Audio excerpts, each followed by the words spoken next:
रात के 2 बज रहे थे। जोरों की बारिश हो रही थी।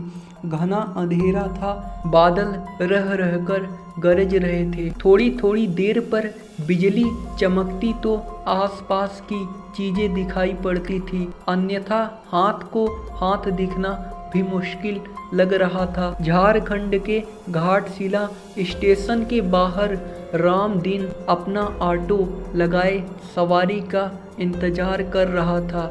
इस मौसम में सवारी मिलने की उम्मीद कम थी, फिर भी हो सकता था कुछ देर बाद आने वाली ट्रेन से कोई सवारी आ जाए। करीब 1 घंटे बाद ट्रेन आई। थोड़ी देर बाद बिजली चमकने पर एक 18 से 22 वर्ष की मॉडर्न सी लड़की कंधे पर एक बैग लटकाए बाहर निकलती दिखी। वह सीधे उसके ऑटो के पास पहुंची और मुसाबनी चलने को कहा।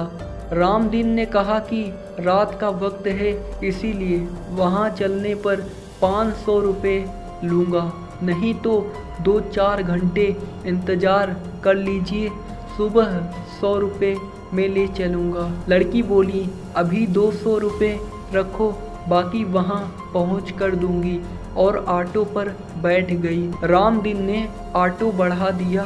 करीब आधा घंटे बाद वह गंतव्य तक पहुंचा। एक मकान के बाहर लड़की ने गाड़ी रुकवाई और घर से पैसे लेने की बात कहकर अंदर चली गई। काफ़ी देर तक वह नहीं लौटी तो रामदीन अकेले बैठे बैठे परेशान हो गया। उसने घर का दरवाज़ा खटखटाया। काफ़ी देर बाद एक बूढ़े ने आंखें मलते हुए दरवाज़ा खोला। उसने पूछा, कौन हो तुम और इतनी रात को किस लिए आए हो? रामदीन बोला, जो मैम साहब थोड़ी देर पहले आई हैं, उन्होंने मेरा पूरा भाड़ा नहीं दिया है। बूढ़े ने आश्चर्य से उसकी ओर देखा।